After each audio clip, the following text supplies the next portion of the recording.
السلام علیکم ورحمۃ اللہ وبرکاتہ۔ نحمده ونصلي ونسلم على رسوله الكريم، اما بعد فاعوذ باللہ من الشیطان الرجیم، بسم اللہ الرحمن الرحیم۔ وسيعلم الذين ظلموا أي منقلب ينقلبون۔ صدق اللہ مولانا العظیم وبلغنا رسوله النبی الامین الکریم،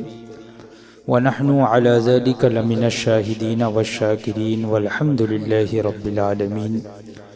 آئیے سب سے پہلے آقا نامدار مدنی تاجدار روحی فدا جناب احمد مجتبی محمد مصطفیٰ صلی اللہ تعالی علیہ وسلم کی بارگاہ بے کس پناہ میں ہدیہ درود نچھاور کریں۔ اللہم صلی علی سیدنا و مولانا محمد معدن الجود والکرم وعلی آلہ واصحابہ وبارک وسلم، صلاۃ و سلاما علیک یا سیدی یا رسول اللہ صلی اللہ تعالی علیہ وسلم۔ درس تمہید ایمان کہ آج کی اس نشست میں حضور سیدی اعلی حضرت عظیم البرکت امام احمد رضا خان فاضل بریلوی قدس سرہ العزیز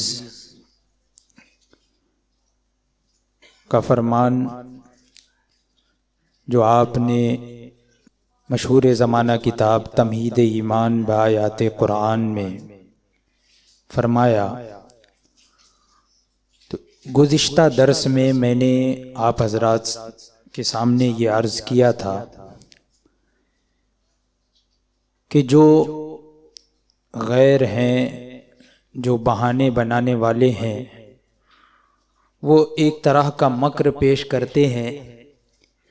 کہ فقہائے کرام نے یہ فرمایا کہ جس کے اندر 99 باتیں کفر کی ہوں اور ایک اسلام کی ہو تو اسے کافر نہیں کہا جائے گا بلکہ وہ مسلمان ہے۔ اعلیٰ حضرت نے اس قول کا رد فرمایا، اور وہ قول اصل میں تھا کیا اور اسے بدل دیا گیا، اس کا ذکر فرمایا کہ بات یہ نہیں ہے کہ جس کے اندر 99 باتیں کفر کی ہو اور ایک اسلام کی ہو تو وہ مسلمان ہے، یہ نہیں، بلکہ کسی مسلمان کے قول میں، کسی مسلمان کے کلام میں، کسی مسلمان کے جملے میں، کسی مسلمان کی بات میں، الفاظ میں، کلمے میں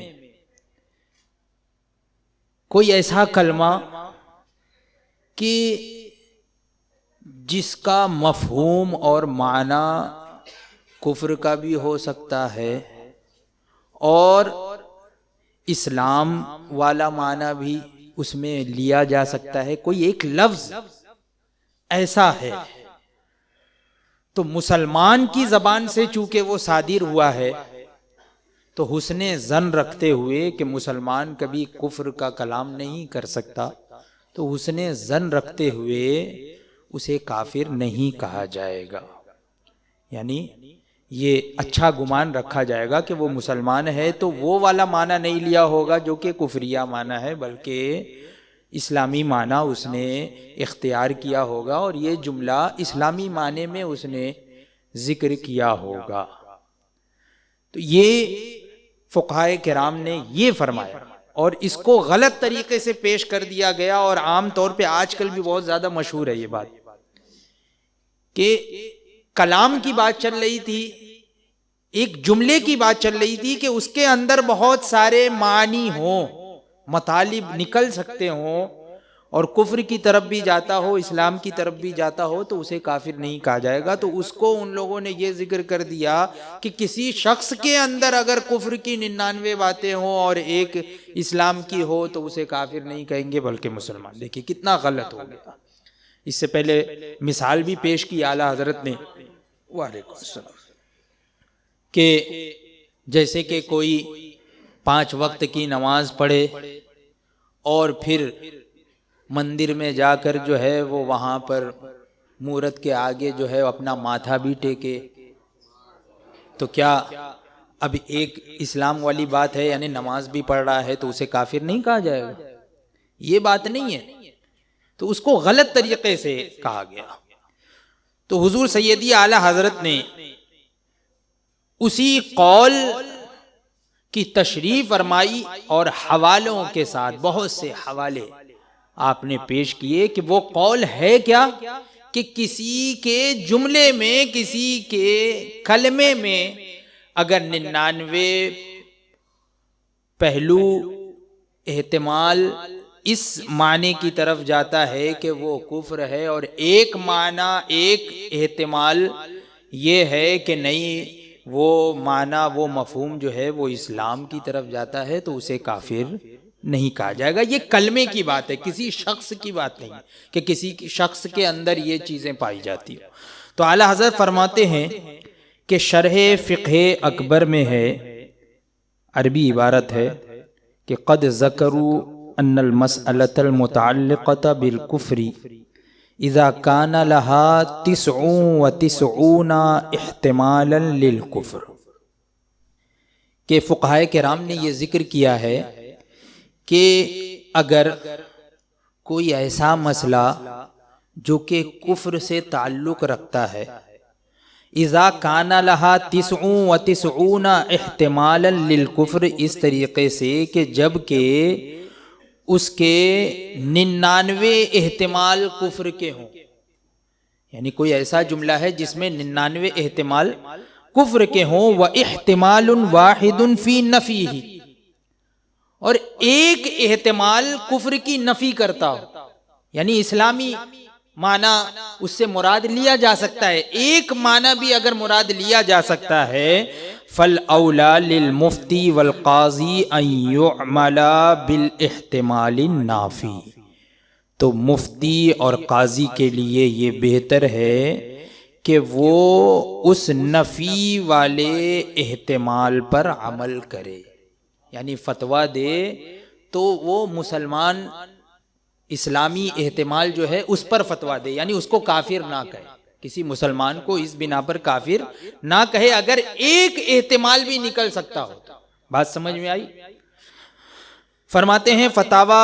خلاصہ و جامع الفصولین و محیط و فتاوی عالمگیریہ وغیرہ میں ہے کہ اذا کانت فی المسئلۃ وجوہ توجب التکفیر، کہ جب کہ کسی مسئلے میں چند وجوہ ہوں، یعنی چند مطالب، چند مفاہیم، مفہوم نکل سکتے ہوں، توجب التکفیر، جو کہ کفر کی طرف لے جاتا ہو، یعنی ایسے وجوہ بھی نکل سکتے ہیں، ایسے مطلب بھی نکل سکتے ہیں جو کفر کی طرف لے جاتے ہیں، وَوَجْهٌ وَاحِدٌ يَمْنَعُ التَّكْفِيرَ، اور ایک ایسی وجہ ہے جو کہ کفر سے روکتی ہے، تکفیر سے روکتی ہے، حکم کفر سے روکتی ہے، فَعَلَى الْمُفْتِي وَالْقَاضِي أَن يَمِيلَ إِلَى ذَلِكَ الْوَجْهِ، تو مفتی اور قاضی پر یہ لازم ہے کہ وہ اسی طرف، اسی وجہ کی طرف جائے، یعنی جو کفر سے روکنے والی وجہ ہے اسی کو اختیار کرے، کفر والی وجہ کو نہ لے بلکہ کفر سے روکنے والی وجہ کو، صورت کو لے، اور پھر حکم دے کہ نہیں وہ کافر نہیں ہے بلکہ مسلمان ہے اس لفظ کی وجہ سے۔ وَلَا يُفْتِي بِكُفْرِهِ، اور اس کے کفر کا فتویٰ نہ دے، تحسیناً للظن بالمسلم، مسلم سے حسن ظن رکھتے ہوئے، یعنی کسی بھی مسلمان کے لیے اچھا گمان رکھنا چاہیے۔ آج کل یہ بہت عوام میں یہ نکل گیا ہے کہ کسی نے کچھ کہہ دیا تو فوراً اب اس کے پیچھے پڑ جاتے ہیں کہ نہیں اب کسی طریقے سے کافر بنا ہی دو اس کو، بس یہ جملہ کہا ہے تو کیسے کفر، وہ کھینچ تان کے ایک احتمال بھی کفر والا اگر نکل سکتا ہے تو اس کو کافر بنا دو، الٹا ہی لے لیا۔ حالانکہ فقہائے کرام کیا فرماتے ہیں کہ اگر ایک احتمال بھی اسلام کا نکلتا ہو تو اس طرف لے کے آؤ، یعنی اسے مسلمان ہی جانو، کفر کا حکم مت دو۔ کیوں؟ حسن ظن، مسلمان کے لیے حسن ظن رکھو۔ ہاں اگر چلو مان لو کہ اس نے وہ کفر والا ہی معنی مراد لیا تھا تو اللہ کے نزدیک وہ کافر ہے، اللہ کے نزدیک تو وہ کافر ہی ہے، لاکھ ہم اس کو مسلمان کہتے رہیں وہ تو اللہ کے نزدیک کافر ہے، لیکن ہم حسن ظن رکھیں گے، اگر مسلمان ہے تو حسن ظن رکھیں گے۔ کب؟ جب تک کہ اس نے اپنی مراد ظاہر نہ کی۔ اگر مراد ظاہر کر دی کہ نہیں میری یہی مراد تھی، کفر والی ہی مراد میں نے لیا ہے اس جملے سے، تب تو پھر کافر۔ اور اگر مراد ظاہر نہیں کی ہے تو اسے کافر نہیں کہا جائے گا۔ فرماتے ہیں ثم ان کانت نیت القائل الوجہ الذی یمنع التکفیر فہو مسلم، تو اگر کہنے والے کی نیت اس وجہ سے ہے،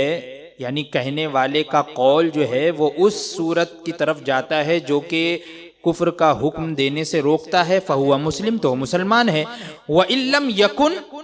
اور اگر اس کا قول جو ہے وہ قول مسلم نہیں ہے، یعنی اسلام والا قول اس نے نہیں کیا بلکہ کفر والا ہی مراد لیا ہے اس نے، تو لا ينفع حمل المفتی کلامہ علی وجہ لا یوجب التکفیر، تو اب اسے یہ نفع نہیں دے گا کہ مفتی اس کے کلام کو کسی ایسی وجہ پر محمول کرے جو کہ تکفیر کو واجب نہیں کرتا۔ یعنی اگر اس نے کفر مراد لیا ہے تو اب لاکھ مفتی اسے مسلمان ہی کہتا رہے، کوئی نفع نہیں دینے والا ہے، وہ تو کافر ہی ہوگا،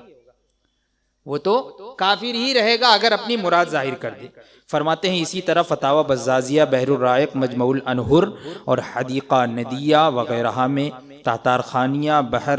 اور سل الحسام و تنبیہ الولات وغیرہ میں ہے کہ لا یکفر بالمحتمل لأن الکفر نہایۃ فی العقوبۃ فیستدعی نہایۃ فی الجنایۃ ومع الاحتمال لا نہایۃ۔ کیا مطلب؟ یعنی کفر کا حکم نہیں دیا جائے گا بالمحتمل، اگر اس میں چند احتمالات ہوں تو، یعنی احتمال ہو کفر کا بھی اسلام کا بھی، تو اس پر کفر کا حکم نہیں دیا جائے گا۔ کیوں؟ لأن الکفر نہایۃ فی العقوبۃ، اس لیے کہ کفر یہ سزا میں انتہا ہے، نہایت ہے، یعنی سزا کی انتہا ہے کفر، سزا آخری سزا ہے کفر۔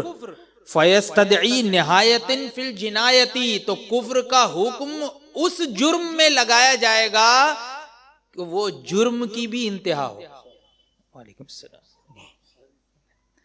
یعنی جرم بھی ویسا ہی بڑا ہو، اس کی انتہا والا جرم ہو، یعنی بہت بڑا جرم ہو، تب پھر کفر کا حکم لگایا جائے گا۔ اور اگر اس میں احتمال ہے تو پھر انتہا نہیں ہوئی نا، اس میں انتہا نہیں ہوئی، یعنی ایک دم آخری سٹیج پہ تو نہیں پہنچا، کیونکہ اس کے میننگ میں، اس کے مفہوم میں، اس کے مراد میں، اس کے معنی میں کئی احتمال نکل سکتے ہیں۔ اسلامی احتمال بھی، معنی کا بھی احتمال نکل سکتا ہے اور کفری معنی کا بھی احتمال نکل سکتا ہے، تو اس لیے وہ انتہا پہ نہیں پہنچا، آخری سٹیج پہ نہیں پہنچا، تو اس لیے اس پر کفر کا حکم نہیں دیا جائے گا۔ بحر الرائق، تنویر الابصار، حدیقہ ندیہ اور تنبیہ الولات وسل الحسام وغیرہ میں ہے والذی تحرر، اور اسی سے یہ ثابت ہو گیا کہ انہو لا یفتیٰ بکفر مسلم، کہ فتویٰ نہیں دیا جائے گا کسی مسلمان کے کفر کا، امکن حمل کلامہ علی محمل حسن، جبکہ اس کے کلام کا محمول کرنا ممکن ہو کسی اچھے احتمال پر، اس کے کلام کو کسی اچھے احتمال پر محمول کرنا ممکن ہو کہ نہیں یہ معنی اس نے مراد لیا ہوگا، اچھا والا معنی یہ مراد لیا ہوگا، برا والا معنی اس نے مراد نہیں لیا ہوگا۔ اگر یہ ممکن ہے تو پھر اس پہ، اس مسلمان پہ کفر کا فتویٰ نہیں دیا جائے گا۔ فرماتے ہیں دیکھو ایک لفظ کے یہ حوالے ہو گئے، میں نے بتا دیا، آپ نے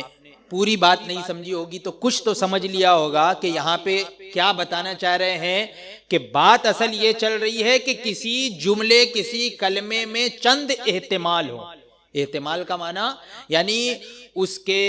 معنی میں، اس کے مراد میں، اس کے مفہوم میں، اس کی میننگ میں جو ہے وہ بہت ساری میننگ ہو سکتی ہے، مراد، معنی، مفہوم بہت سارے ہو سکتے ہیں۔ تو اب اگر اسلامی معنی بھی ہے کفری معنی بھی ہے تو اسے کافر نہیں کہا جائے گا۔ اب فرما رہے ہیں دیکھو ایک لفظ کے چند احتمال میں کلام ہے، یہاں اتنی عبارتوں میں کس پہ کلام ہے؟ ایک لفظ ہے اور اس لفظ کے اندر چند احتمال ہیں،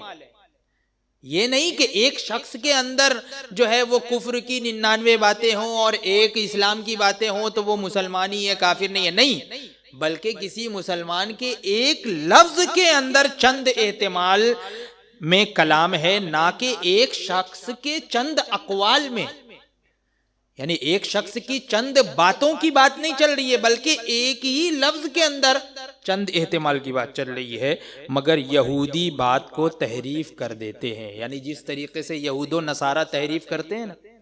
یہود و نصارہ سے متعلق قرآن پاک میں بھی ارشاد ہوا کہ یہ لوگ جو ہے اس کا مفہوم یہ ہے کہ یہ یہودی ان کی عادت یہ ہے کہ یہ باتوں کی تحریف کرتے ہیں، تغیر کر دیتے ہیں، تحریف تبدیلی کر دیتے ہیں، تو اسی طریقے سے یہ یہودی منش ہے۔ یہ آج کل جو ہے نا یہ یہودی ہی طبیعت کے لوگ ہیں جو اس طرح کی باتیں کرتے ہیں کہ معنی اور مفہوم اور مطلب کچھ اور تھا، الفاظ کچھ اور تھے اور ان لوگوں نے کچھ اور ہی بیان کر دیا، تو یہ یہودی طبیعت کے لوگ ہیں۔ تو فائدہ کیا ہوا؟ تو اس تحقیق سے یہ بھی روشن ہو گیا کہ بعض فتاوے مثل فتاوی قاضی خان وغیرہ میں جو اس شخص پر کہ اللہ و رسول کی گواہی سے نکاح کرے، یعنی کوئی شخص نکاح کرے اور یہ کہے کہ میں اللہ و رسول کو گواہ رکھ کے میں نکاح کرتا ہوں، تو فتاوی قاضی خان میں ہے کہ اگر کوئی شخص جو ہے اللہ و رسول کی گواہی سے نکاح کرے یا کہے کہ ارواح مشائخ حاضر و واقف ہیں، یعنی مشائخ بزرگان دین کی روحیں حاضر ہیں، وہ واقف ہیں، وہ گواہ ہیں، وہ واقف ہیں، حاضر ہیں، یا کہے کہ ملائکہ غیب جانتے ہیں، تو فتاوی قاضی خان وغیرہ اور اس کے مثل دوسرے فتاوے میں کیا ہے فرماتے ہیں بلکہ کہے کہ مجھے غیب معلوم ہے، تو فتاوی قاضی خان وغیرہ میں اس جملے پر حکم کفر دیا، ایسا جملہ کہنے والے پر حکم کفر دیا، تو اس سے مراد وہی صورت کفریہ مثل ادعائے علم ذاتی وغیرہ ہے، یعنی جب حکم کفر دیا ہے نا تو یہاں پہ مراد کیا ہے؟ مراد ہے علم ذاتی، یعنی اللہ کی عطا سے یہ علم غیب نہیں ہوا ہے بلکہ خود سے ہمیں علم غیب ہو گیا ہے، تو یہ کفر ہے، علم ذاتی مراد ہے نا۔ کوئی یہ کہے رسول کو گواہ مان لے اور رسول کے علم غیب کو مانے لیکن علم ذاتی کو مانے، علم عطائی کو نہ مانے بلکہ علم ذاتی، کہ اللہ کی عطا سے حضور کو علم غیب نہیں ہے بلکہ خود سے ہے، تو یہ کفر ہے، یہ کفر ہے۔ ایسے ہی مشائخ کے بارے میں، ملائکہ کے بارے میں اگر یہ کہے تو وہی اعلی حضرت فرما رہے ہیں کہ جو ان نے فتاوی قاضی خان وغیرہ اور دوسرے فتاوی میں ایسے جملے پر حکم کفر دیا تو وہ کس وجہ سے؟ فرماتے ہیں اس سے مراد وہی صورت کفریہ، وہی جو اوپر تفصیل سے گزر چکی ہے کہ کون سی صورت؟ کفر والی صورت مثل ادعائے علم ذاتی وغیرہ ہے، یعنی علم ذاتی کا دعویٰ کرنا، دعویٰ یہاں پہ کیا ہے؟ علم ذاتی وغیرہ کا ہے، ورنہ ان اقوال میں تو ایک چھوڑ متعدد احتمال اسلام کے ہیں، یعنی اگر علم ذاتی مراد نہ لے تو اس میں تو بہت سارے اسلام کے احتمالات نکل سکتے ہیں نا، جیسے اس سے پہلے ابھی ایک مثال پیش کی گئی تھی اور اس کے 21 احتمال نکالے تھے اعلیٰ حضرت نے، 21 احتمال نکالے تھے، تو فرماتے ہیں کہ یہاں علم غیب قطعی یقینی کی تصریح نہیں ہے، یعنی کوئی علم غیب کہے تو علم غیب یقینی، اور ایک ہوتا ہے علم غیب ظنی، علم غیب یقینی، یقینی ایسے علم کو بولتے ہیں جس میں کوئی شک و شبہ نہ ہو، تو اس میں 21 احتمال نکل سکتے ہیں، اور ایک ہوتا ہے علم ظنی جس میں شک و شبہ ہو سکتا ہے، تو شک و شبہ ہو سکتا ہے، تو دیکھو علم یقینی کی کتنی قسمیں نکالی تھی اعلیٰ حضرت نے؟ 21، تو علم ظنی کی بھی اتنی ہی نکل جائیں گی، تو 21 اور 21 کتنے ہو گئے؟ 42، یعنی 42 احتمال نکل سکتے ہیں۔ پھر تو اگر علم یقینی میں 21 نکل سکتے ہیں تو علم ظنی میں بھی ویسے ہی 21 نکلیں گے، تو اگر صرف کوئی علم غیب کہے تو اس میں 42 احتمال نکل سکتے ہیں، علم غیب یقینی میں 21 احتمال نکل سکتے ہیں، تو علم غیب صرف کہے تو فرماتے ہیں علم کا اطلاق ظن پر، ظن یعنی وہم، گمان، ظن شائع و زائع ہے، بہت زیادہ مشہور ہے کہ علم کہا جاتا ہے اور علم سے مراد گمان لیا جاتا ہے، یقین نہیں لیا جاتا ہے، بلکہ علم سے کیا مراد لیا جاتا ہے؟ گمان، ظن۔ تو علم ظنی کی شک بھی پیدا ہو کر 21 کی جگہ 42 احتمال نکلیں گے، 21 کی جگہ 42 احتمال نکلیں گے، اور ان میں بہت سے کفر سے جدا ہوں گے کہ غیب کے علم ظنی کا ادعا کفر نہیں ہے، یعنی کسی کے لیے غیب کا علم یقینی نہ مانے کوئی، صرف علم ظنی مانے تو یہ کفر نہیں ہے۔ ہاں کسی کے لیے ماننا یہ حرام ہو سکتا ہے لیکن کفر نہیں ہے، علم ظنی مانا کفر نہیں ہے۔ بحر الرائق اور رد المحتار میں ہے کہ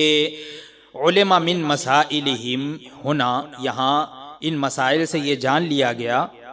کہ ان من استحل ما حرمہ اللہ تعالی علی وجہ الظن، کہ جو حلال سمجھے ان چیزوں کو جس کو اللہ تبارک و تعالی نے حرام فرما دیا ہے، حلال سمجھے، اور کس طریقے سے حلال سمجھے؟ علی وجہ الظن، ظن کے طریقے پر، یقین کے طریقے پہ نہیں بلکہ ظن کے طریقے پر، لا یکفرو، تو اس کی تکفیر نہیں کی جائے گی، وَإِنَّمَا يُكَفَّرُ، اور اس کی تکفیر اسی وقت کی جائے گی، اِذَا اعْتَقَدَ الْحَرَامُ حَرَامَ حَلَالًا، جبکہ وہ حرام کو حلال کا اعتقاد رکھے، یعنی یقین رکھے کسی حرام کے حلال ہونے کا، یقین کے ساتھ کہے کہ نہیں یہ حلال ہے۔ اور صرف ایسے ہی ظن کے ساتھ کوئی کہے، جیسے کہ مثال کے طور پہ کسی سے کسی نے مسئلہ پوچھا، اب اس کو مسئلہ معلوم نہیں تھا کہ جائز ہے کہ ناجائز ہے، حرام ہے کہ حلال ہے، اور کوئی چیز حلال تھی اس نے حرام کہہ دی، معلوم نہیں تھا، تو اس نے یقین کے ساتھ نہیں کہا بلکہ ظن کے ساتھ کہا، ظن کے ساتھ کہا۔ تو اگرچہ مسئلہ معلوم نہ ہوتے ہوئے بتانا حرام ہے لیکن یہ کفر نہیں ہوگا، حلال کو حرام بتایا لیکن یہ کفر نہیں ہوگا، کیوں؟ اس لیے کہ ظن کے طریقے پر اس نے بتایا، ہاں یقین کے طریقے پہ اگر بتاتا تو پھر حکم کفر ہوتا۔ بات سمجھ میں آئی؟ تو یہی یہاں پر فرما رہے ہیں کہ انما یکفر اذا اعتقد الحرام حلالا، جبکہ عقیدہ رکھے کسی حلال کے حرام ہونے کا۔ اور وَنَظِيرُهُ مَا ذَكَرَهُ الْقَرْطَبِي، اور امام قرطبی نے اس کو ذکر کیا ہے، اس کی نظیر کو فی شرح مسلم، مسلم شریف کی شرح میں، کہ اَنَّ ظَنَّ الْغَيْبَ جَائِزٌ، کہ غیب کا ظن جائز ہے، غیب کا یقین یہ کفر ہو سکتا ہے، علم غیب یقینی ذاتی یہ کفر ہو سکتا ہے، لیکن غیب کا ظن، تو غیب کا ظن یہ جائز ہے، یعنی کسی کے لیے غیب کا گمان کرنا، علم غیب کا گمان کرنا یہ جائز ہے۔ کظن المنجم والرمال، جیسے کہ وہ کیا کہتے ہیں اس کو، جو نجومی، جیسے کہ نجومی اور ستارے کا علم رکھنے والے، ستارہ وغیرہ دیکھ کے بتاتے ہیں کہ بارش ہونے والی ہے، کل پرسوں بارش ہوگی، یا ایسا ہونے والا ہے، ویسا ہونے والا ہے، بادل آ گئے تو کچھ لوگ دیکھتے ہیں بادل تو کہتے ہیں ہاں ابھی بارش ہونے والی ہے، تو بادل کو دیکھ کر ہم نے کہا کہ بارش ہونے والی ہے، لیکن کوئی بھی یہ یقینی نہیں کہتا ہے، ظن کے ساتھ ہی کہتا ہے نا، بارش ہو بھی سکتی ہے اور نہیں بھی ہو سکتی ہے، لیکن غیب تو ہے نا، غیب ہوا کہ نہیں ہے، کیونکہ ابھی تو بارش ہوئی نہیں نا، ہونے والی ہے، ہم نے غیب کا علم بتا دیا، تو کیا یہ کفر ہو گیا، شرک ہو گیا؟ نہیں، کیوں؟ اس لیے کہ یہ یقینی نہیں ہے بلکہ ظنی ہے۔ تو وہی مثال فرما رہے ہیں کہ ما ذکرہ القرطبی فی شرح مسلم ان ظن الغیب جائز، کہ غیب کا ظن جائز ہے، کظن المنجم والرمال، جیسے کہ نجومی اور ستارے کا علم رکھنے والوں کا ظن، بوقوع شیء، کسی چیز کے واقع ہونے کا ظن، یعنی کسی چیز کے بارے میں ایسی چیز فی المستقبل جو کہ مستقبل میں آنے والی ہے، یعنی ابھی آئندہ فیوچر میں آنے والی ہے، وہ چیز نجومی ستارہ وغیرہ دیکھ کر بتا دے تو یہ ظن ہے، یقین کے ساتھ نہیں ہوتا بلکہ زن کے ساتھ ہوتا ہے، بتجربتی امرن عادی، یہ ایک عادی معاملے کے تجربے کے ساتھ ہوتا ہے، یعنی یہ تجربہ ہوتا ہے عام طور پہ ایسا تجربہ، جیسے کہ آپ میں سے ہر ایک یہ کچھ نہ کچھ تو تجربہ ہوگا نا، کہ ایسا ہوگا تو ایسا ہوگا، ایسا ہوگا تو ایسا ہوگا. تو اب یہ نہیں کہ یہ کفر ہو جائے اگر کوئی یہ کہہ دے کہ نہیں دیکھو ابھی ایسا ہوا ہے، اب بارش ہونے والی ہے، یا دھوپ نکلنے والی ہے، یا بادل آنے والا ہے، یا یہ ہونے والا ہے، وہ ہونے والا ہے، کوئی ایسا کہہ دے تو یہ عادی امر کے تجربے کے ساتھ ہے، یعنی تجربہ بتا رہا ہے. تو تجربے کی وجہ سے اگر کسی نے کہا تو یہ ظن ہے، یہ غیب کا ظن ہے، یقین نہیں ہے. تو کہہ رہے ہیں فہو ظن صادق، تو یہ سچا ظن ہے، ظن صادق ہے. والممنوع ادعاء علم غیب، اور منع ہے علم غیب کا دعویٰ کرنا، غیب کے علم کا دعویٰ کرنا یہ منع ہے. والظاہر ان ادعاء ظن الغیب حرام، علم غیب کا دعویٰ کرنا یعنی وہ علم غیب جو کہ ذاتی ہے اس کا دعویٰ کرنا وہ ممنوع ہے. والظاہر ان ادعاء ظن الغیب حرام، اور ظاہر یہ ہے کہ غیب کے ظن کا دعویٰ کرنا یہ کفر نہیں ہے بلکہ زیادہ سے زیادہ حرام ہے. ظن یقین نہیں بلکہ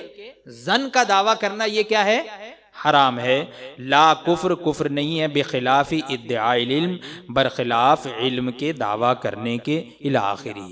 زاد فی البحر الا تری انہم قالوا فی نکاح المحرم لو ظن الحل لا يحد بالاجماع ويعزل كما في الظہیریہ وغیرها ولم يقل احد انه يكفر وكذا في نظائر. ایسی بہت ساری مثالیں، بہت سی مثالیں، یعنی اس میں ایک اور مثال دی ہے جیسے کہ احرام والا، احرام کی حالت میں ہے اور اس نے جو ہے وہ حلال سمجھا بیوی سے جمع کرنے کو، حلال سمجھا، تو اب اس پہ جو ہے وہ حج جاری نہیں ہوگی. کیوں؟ اس لیے کہ یہاں پہ یہ ظن ہے، اس کا یقین نہیں ہے. حرام کو حلال یہ ظن کے اعتبار سے اس نے ایسا کیا، یقین کے اعتبار سے نہیں، اس لیے اس پہ حد زنا والی حد جاری نہیں ہوگی. اس طریقے سے بہت ساری مثالیں ہیں. تو فرماتے ہیں تو کیوں کر ممکن کہ علماء، یہ کیسے ممکن ہو سکتا ہے کہ علماء باوصف ان تصریحات کے، یعنی یہ اتنی صراحت کے باوجود جو ہے وہ ایک احتمال اسلام بھی نافی کفر ہے جہاں بکثرت احتمال اسلام موجود ہیں. یعنی یہ صراحت ہو گئی کہ اگر ایک اسلام کا احتمال ہے، اسلام کا احتمال اگر ایک بھی ہے تو وہ کفر کے منافی ہے، یعنی اسے کافر نہیں کہا جائے گا. تو جہاں بہت زیادہ احتمالات ہوں اسلام کے موجود ہوں، حکم کفر لگائیں، یہ کیسے ہو سکتا ہے؟ یہ ہرگز نہیں ہو سکتا. لا جرم، یقیناً اس سے مراد وہی خاص احتمال کفر ہے. اس سے مراد کیا ہے؟ وہی خاص احتمال کفر، کفر کا خاص احتمال ہے، جیسے کہ ادعائے علم ذاتی وغیرہ، یعنی علم ذاتی کا دعویٰ کرنا کہ بغیر اللہ تعالیٰ کی عطا کے مجھے علم ہے، اس کا دعویٰ کرنا یہ کفر ہے. اگر ایسا ہے تو کفر ہے، ورنہ یہ اقوال تو آپ ہی باطل اور ائمہ کرام کی اپنی ہی تحقیقات عالیہ کے مخالف ہو کر خود ذاہب و زائل ہوں گے. اس کی تحقیق جامع الفصولین و رد المعتار و حاشیہ علامہ نوح و ملتقط فتاوی حجہ و تتار خانیہ و مجمع الانہر و حدیقہ ندیہ و سل الحسام وغیرہ کی کتب میں ہے. نصوص عبارات رسائل علم غیب مثل اللؤلؤ المکنون وغیرہ میں ملاحظہ ہوں. یعنی ان عبارات کی اور زیادہ تصریح چاہتے ہیں، عبارات کے الفاظ چاہتے ہیں، تو پھر وہ اعلیٰ حضرت کے رسائل جو علم غیب کے رسائل ہیں، اور اسی طریقے سے مثال کے طور پہ اللؤلؤ المکنون، یہ اعلیٰ حضرت کا رسالہ ہے اللؤلؤ مکنون، یہ علم غیب پر ہے. تو فرماتے ہیں کہ اگر زیادہ تفصیل دیکھنا ہو تو اسے ملاحظہ کر لیں. وباللہ التوفیق. اللہ تبارک و تعالیٰ کی توفیق سے یہاں صرف حدیقہ ندیہ شریف کے یہ کلمات شریفہ بس ہیں کہ جمیع ما وقع فی کتب الفتاوی من کلمات صرح المصنفون فیہا بالجزم بالکفر یکون الکفر فیہا محمولا علی ارادت قائلها مع نعلل بها الکفر واذا لم تکن ارادت قائلها ذلك فلا کفر الی آخرہ مختصرا. یعنی فرماتے ہیں یعنی کتب فتاوی میں جتنے الفاظ پر حکم کفر کا جزم کیا ہے، یعنی اس پر کفر کا حکم لگا دیا، مسلمان نہیں کہا بلکہ حکم کفر کا جزم کیا، یعنی قطعی یقینی طور پہ وہ کافر ہے، تو اس سے مراد وہ صورت ہے کہ قائل نے ان سے پہلو کفر مراد لیا ہو، کفر کا پہلو مراد لیا ہو، ورنہ ہرگز کفر نہیں ہے. یعنی کفر اگر مراد لیا ہے یا صراحت ہو گئی ہے کفر کی، تب کفر کا حکم لگایا جائے گا، ورنہ کفر کا حکم نہیں لگایا جائے گا. یہ بالکل صراحت کے ساتھ اعلیٰ حضرت نے ان تمام فقہا کی عبارتوں کو، ان کی تصریحات کو یہاں پر بیان کر دیا ہے. ہمیں چاہیے کہ ہم جو ہے وہ صحیح طریقے سے سمجھیں، تاکہ کبھی غیر یہ اس کو غلط طریقے سے پیش کریں تو آپ انہیں جواب دے سکیں کہ فقہا نے ایسا نہیں فرمایا بلکہ ایسا فرمایا ہے. انشاءاللہ آئندہ بھی اس درس میں اور بھی باتیں ذکر کی جائیں گی. اللہ تبارک و تعالی ہم تمام لوگوں کے عقیدے اور ایمان کی حفاظت فرمائے، اور اس درس تمہید ایمان کے صدقے میں اللہ تبارک و تعالی ہم تمام لوگوں کو ہر طرح کی بد مذہبی، کفر و شرک و ارتداد سے محفوظ و معمون فرمائے، اور بد مذہبوں سے دور و نفور رہنے کی توفیق عطا فرمائے. وآخر دعوانا الحمدللہ رب العالمین.